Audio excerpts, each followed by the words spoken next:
Hello, creeps. It's me, John-Kassir, the voice of the Crypt Keeper, and you're listening to Chronicles from the Crypt.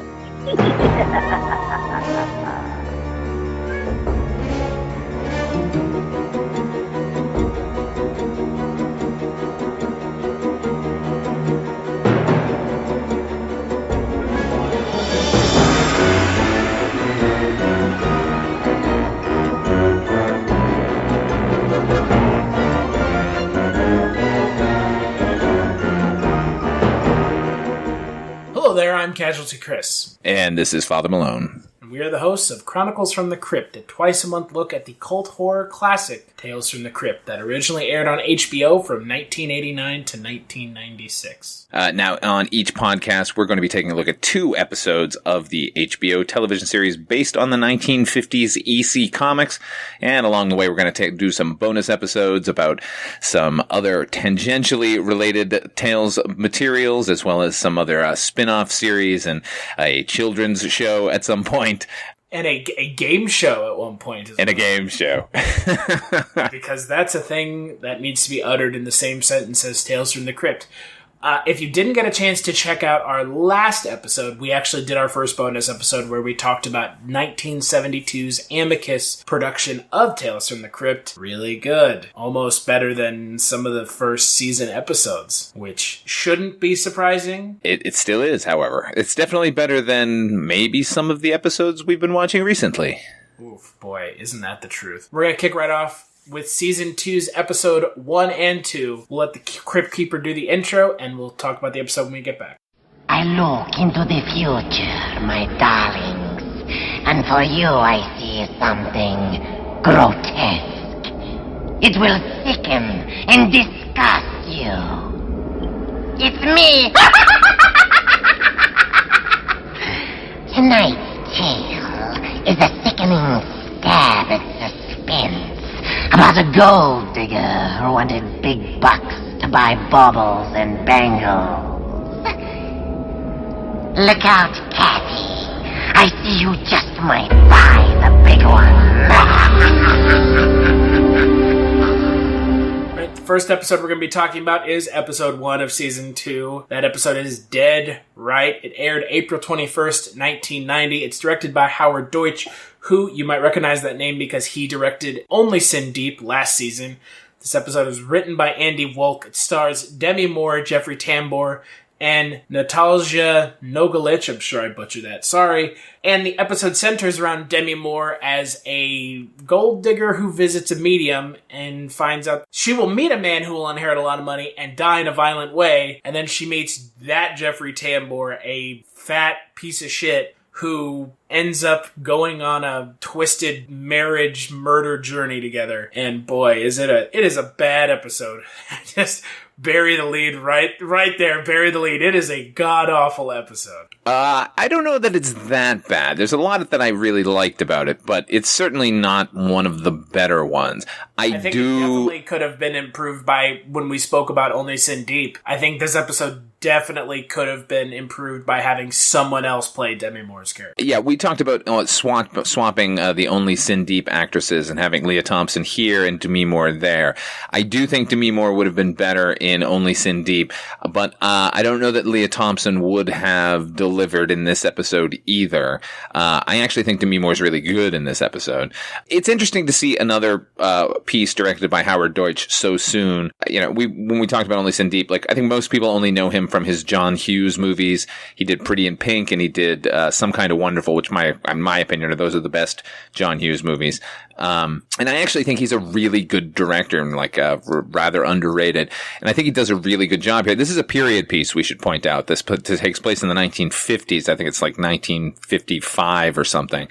I guess they got a little money this season that they were able to suddenly start getting costumes and sets and period correct cars. Overall, it's not that great an episode because it is so obvious from the get-go what's going to be happening here. What do you think of the makeup on Jeffrey Tambor? Aside from the fact that it's Jeffrey Tambor, who apparently is a massive ass clown. And I don't know, he may not work in Hollywood again anytime soon. If the guy who created Arrested Development has any say, he probably will. But I think outside the fact that it's Jeffrey Tambor, the makeup's okay. It's disgusting. And that's the point. Yeah, and, it is. It's weird, because I think the makeup job is actually really good. It's just, we talked about this when we talked about Mary Lambert's episode. Lighting is so goddamn important, particularly when you're going to slather your lead character under so much latex. So this is 1990 we're talking about. And for a half-hour episode of a TV series, I think it's actually really good. In some shots, it looks fantastic. They turned Jeffrey Tambor into a rather corpulent individual, and he's supposed to be disgusting, and that sort of comes across. So I actually liked the makeup in it. I do think it was underlit in places. Look, I don't think it's a great episode overall, but as I said, it does look really good, and it does look sort of period specific, and I think everyone looks good in it. The one thing I noticed straight away is that it's set in the 50s, but they clearly...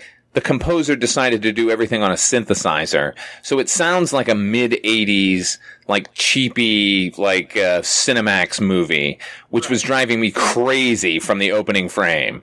It's just not good. Well, that's the thing, right? Like you mentioned, it seems to me that they really upped the budget of the show. And in doing so, we're able to secure some more sets, more, like you said, period cars. And then they kind of go and squander it with a really weird score that doesn't make any sense. How about, get a saxophone player in here or something, or just like a guitarist, something, anything. Anything than the sort of wonky sound of one guy is shivering in a room playing a synthesizer. It sounded crazy, given how good the visuals were in this particular one. And that's the big takeaway from this episode is it is a better episode than Only Sin Deep, the last episode that Howard Deutsch directed, but it feels very similar. Again, it's in that same... There's like a vein, right? And there's a vein of these style of episodes, and this episode is in that vein of episodes. And that's not a bad thing, but these style of episodes aren't the ones that get me excited to watch Tales from the Crypt. These are the twist-heavy episodes. There's a twist, and the whole episode is predicated on not knowing the twist. And then when you know the twist and you watch it again, it's not nearly as successful, it's not nearly as much fun to watch, and everything just feels like it's building to a twist that isn't that great to begin. It doesn't only not bear up to repeat viewings. Watching it the first time, it's so clear that she's receiving a fortune that's clearly aimed at her. Like, she's the one who's going to be murdered. He's going to get the money. Like, it's the fortune is worded in such a way that it's vague enough that you can make that interpretation almost instantly. And the fact that this character falls for it, and then we're just watching her fall for it for the next 20 minutes and putting up with this guy and doing his laundry and cooking his meals, and oh man, it's not great. Well, and again, I come back to this episode it's, again, like you've mentioned, it's so... everything about this episode is about the twist and building to the twist, and it's not that good of a twist, right? I mean, it's okay. It's Natalija Nogalich is probably my favorite part of this episode. Because she's great. She plays the medium / gypsy / fortune teller character perfectly. They've ripped off similar characters in The Simpsons. This is like a stereotype, and she plays into it so perfectly. And it doesn't feel exploitative at all. It feels like she feels like she's living in that character and breathing life into what is a tired and stereotypical trope at this point.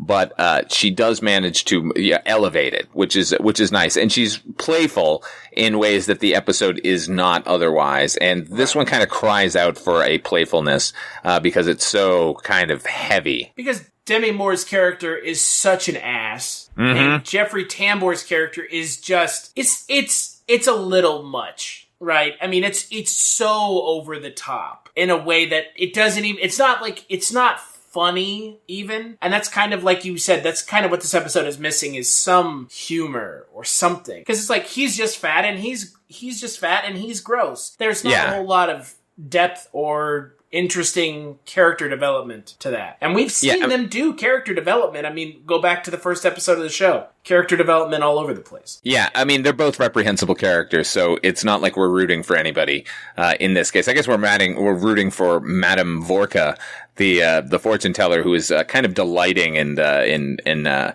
sending these people on this path. But the sequence that I did find amusing and was a bit of levity, which is weird to say, is when Demi Moore's character is imagining all the ways he's going to die, where he's in the street being run over and over again. I thought that was actually pretty spectacular. That's probably the best part of this entire episode. Yeah, which is an odd thing to cop to. Right, and again, other than that, there's not much. It's so, again, you can kind of see the twist coming from a mile away, and it's disappointing. Yeah, given that this is the second season, and now they've sort of had some success with the first season, they know where they can go.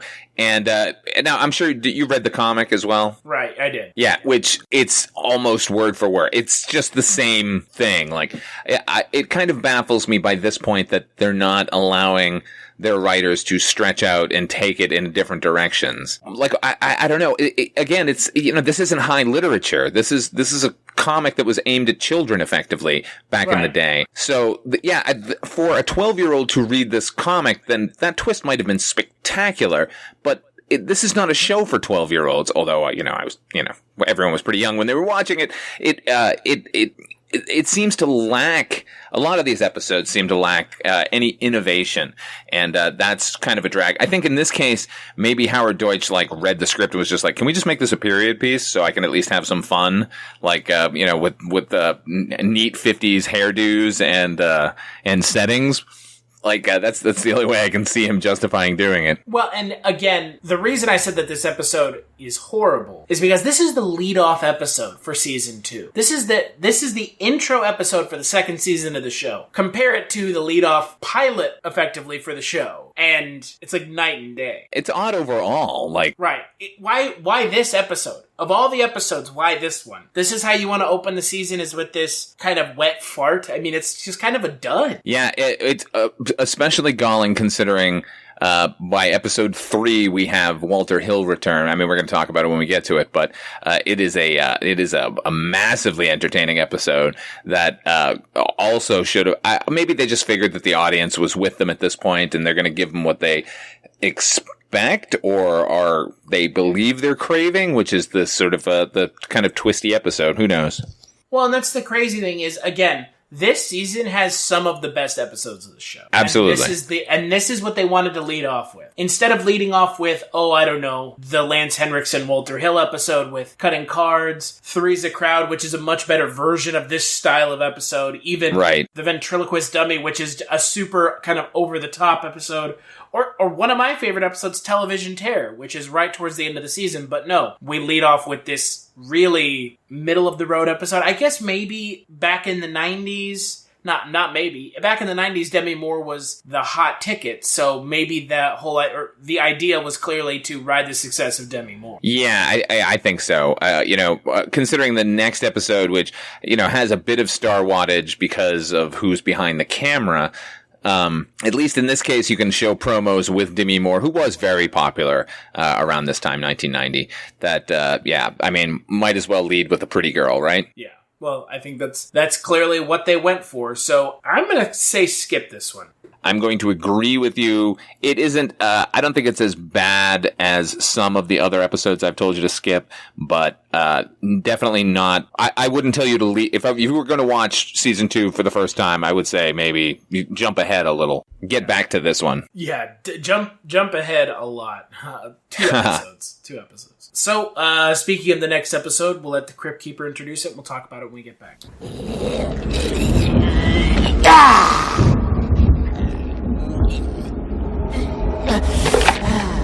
Welcome, horror hooligans. This is your Shiver Chef. It's disgusting what people will do to stay young. What's the matter with you? You want to keep that 90-pound corpse for the rest of your death? Keep pumping. Now I tell the story. Tonight's story is about an old man who finds a new wrinkle in the fountain of youth. A twisted tale that we call The Switch. Alright, so the second episode of Season 2 is aptly titled The Switch. It aired the same evening as Dead Right, April 21st, 1990. That would be one day before I was born. Me too. Things. Right, well, the actual year, though. The actual, there you go, yeah, all right. Day and year. That's funny coincidence. Mike and I share the exact same birthday. So Bizarre. Synchronicity. Indeed. Well, that's actually sobering to think about, that I was watching these episodes the day before you were born. Right, cosmic synchronicity. Like you mentioned, it is directed by none other than everyone's favorite governator, God, I don't even understand why. Mr. Arnold Schwarzenegger directed this episode. It's written by Michael Tav and Richard Tuggle, and it stars William-Hickey, Rick Rossovich, and Kelly Preston. William-Hickey plays a wealthy, God damn it. A wealthy older man who subjects himself to a revolutionary new treatment to please his gold digger girlfriend. Yep. This is an interest. I think it's better than the first episode. Do you? Oh, I disagree. This is one of the worst episodes of Tales from the Crypt of all time. I disagree. I think William-Hickey's performance saves it. I love William-Hickey. He elevates everything he's in. Nevertheless, he cannot save this episode. It is so poor, from the direction to the writing, to the special effects.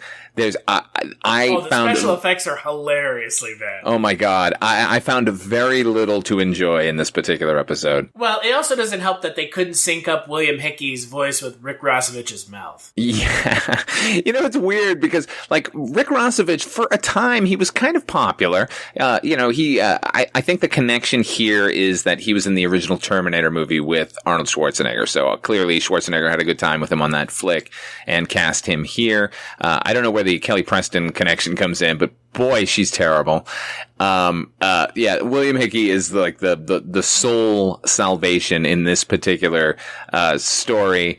He's fantastic. He's always been fantastic. If you want to see him in a better anthology thing, watch the Tales from the Dark Side movie, where he plays an old man attempting to kill a cat, which is great.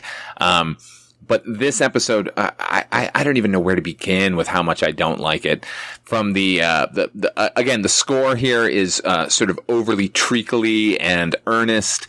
The guy who plays William-Hickey's servant, his butler, his major domo, he would eventually, I think, gain a bit of popularity as a character on Seinfeld, where he was actually quite funny. But here I don't know, he does not get the tone at all. Putting aside the premise, okay.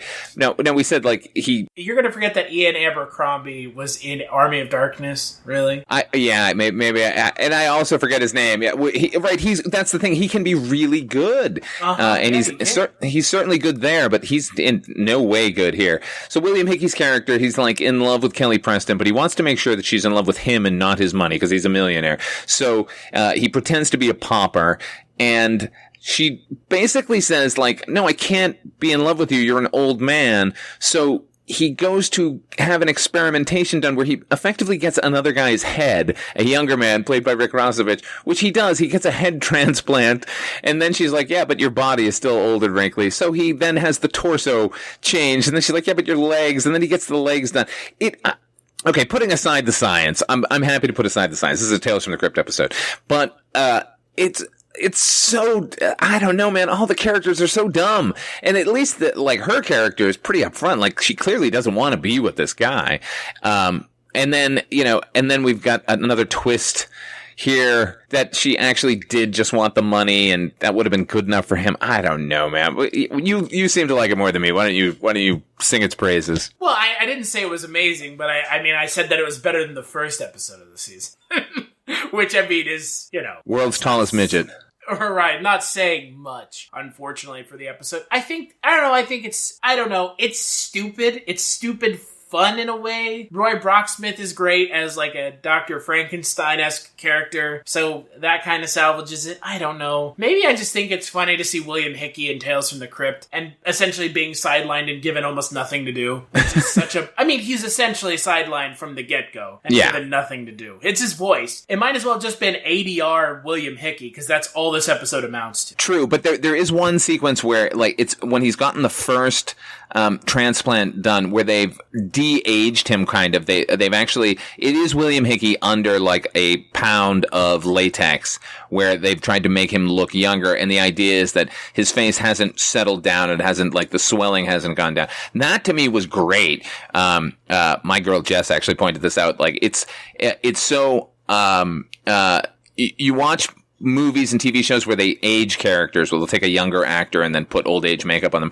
It's very rare that they will take an older actor and try and make them look younger. And I don't mean just like pulling their skin back or de-aging them with CG. This is like a complete kind of head mask that he's wearing to make him look young. I thought that was an interesting, fun part of the episode, but that was pretty much it for me. Yeah, I gotta wonder how high they were when they came up with that one. It's just William-Hickey with like a smoothed out face. Mm-hmm. And it is upsetting. You know what he looks like? He looks kind of like Max Headroom. Yeah, a little bit. Right? Just, it's like his face is like too smooth and like perfect. Yeah, but I really like that part. No, it is. I mean, every time I see it, I'm always kind of taken aback because it's so bizarre. It's bizarre and upsetting, but also really funny at the same time. Like, I can't help but laugh because it's such a weird direction to go. It does boil down to the fact that they knew that he was just going to be doing ADR for like the back half of the episode, so they wanted to use the actual actor as much as they could. And God bless William-Hickey for clearly submitting to having his entire head cast and then all this makeup sort of put on him. That's a really good part of the episode. Guy's a consummate professional. Yeah, the Roy Brocksmith character, which I do like. I like how lunatic he is with his experimentation. However, the setting is effectively just a mad scientist lab out of a 1940s movie. It is so bonkers that they would do that.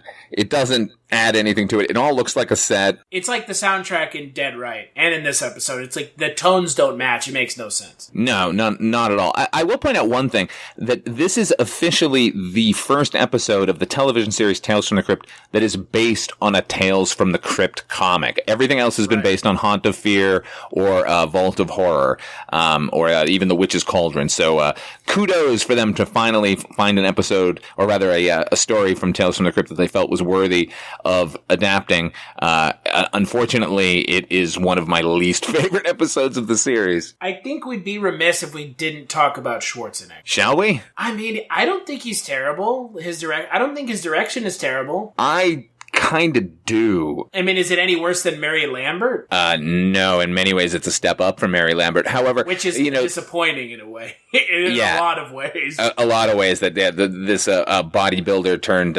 semi-actor action star somehow knows his way behind the camera more than somebody who's committed their life to it. Man, I don't think I like Schwarzenegger very much. Who? You. No, I love Arnold Schwarzenegger. I love when he's doing his thing. I think the 80s, I loved all those sort of stock characters he was doing. The Terminator obviously is his best performance because he doesn't have to really say all that much. Hercules in New York is his best performance. No, that is a very good performance because he's not speaking.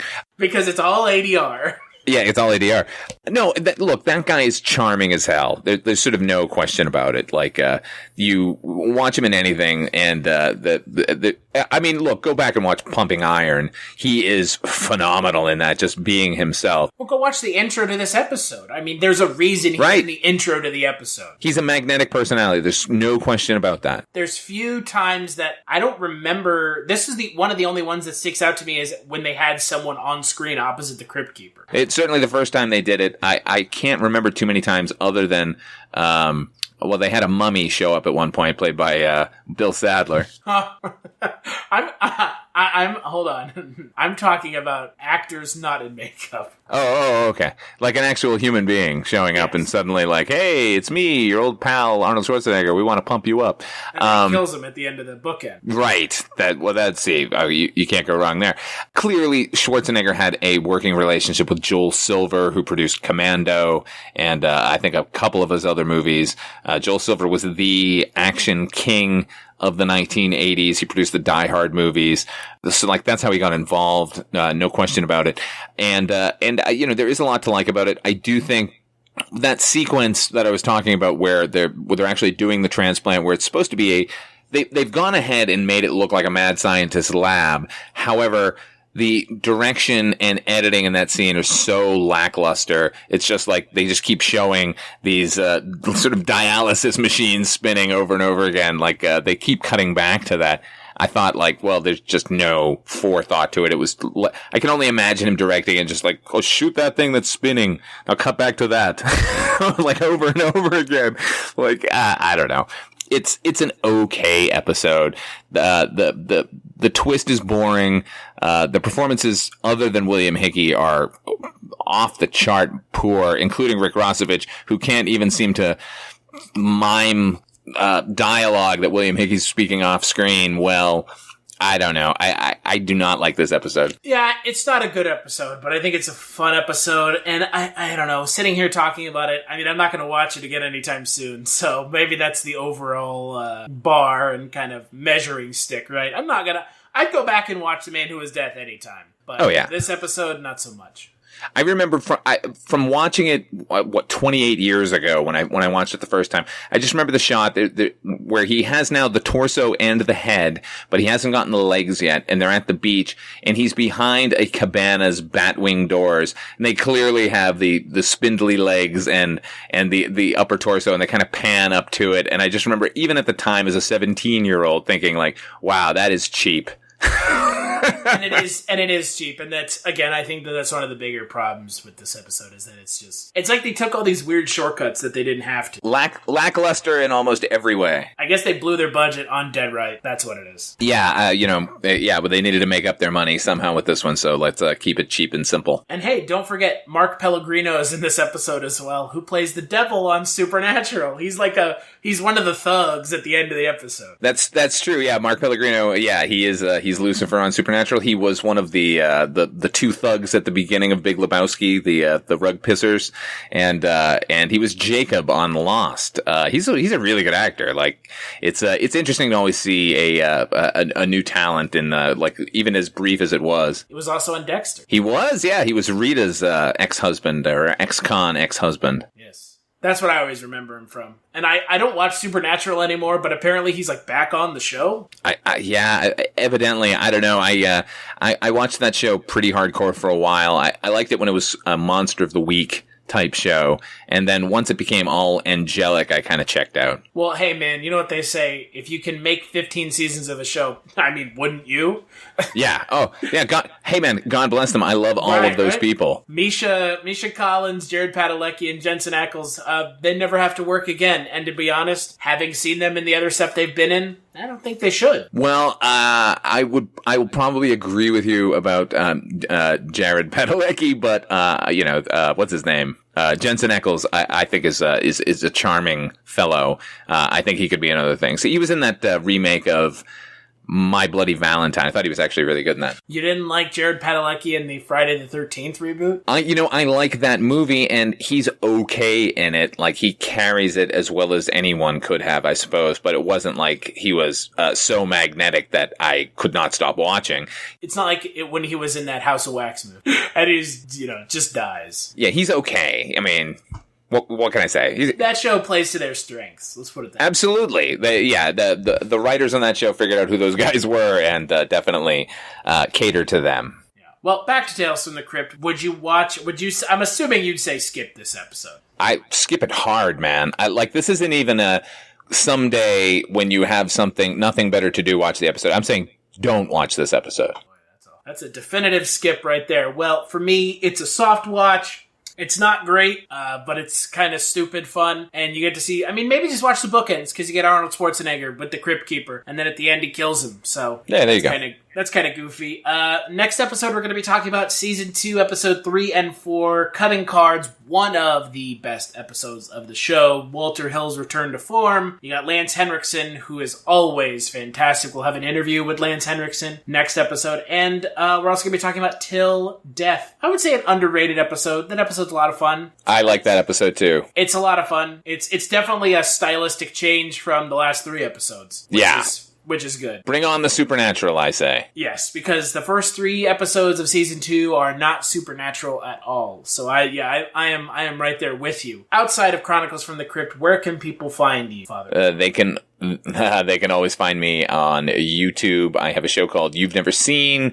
the channel is called Odd5 Films. You can also hear me once a month extolling the virtues of the revival of The Twilight Zone. That podcast is called Dreams for Sale. And I share that stage with a couple of kooky fellows. Myself. And our good friend Mike White, who, due to some timing switcheroos, was not able to join us on this episode. He may have dodged a bullet. I would say he probably did dodge a bullet. However, he will be joining us next week. And I think he'll probably enjoy the fact that he's watching 2 good episodes more than these 2. So. Although we made him watch these episodes, so I'm sorry, Mike. Sorry. You can follow me on Twitter at CultureStash. Like what Mike said, Dreams for Sale is great. You can check out the Culture Cast. That's my movie podcast, culturecast.com for that one. Make sure to follow us on Twitter at Chronicles TFC. Check out the website over at chroniclesfromthecrypt.com and leave us a favorable review on iTunes so other people find the show. And make sure to check out the next episode.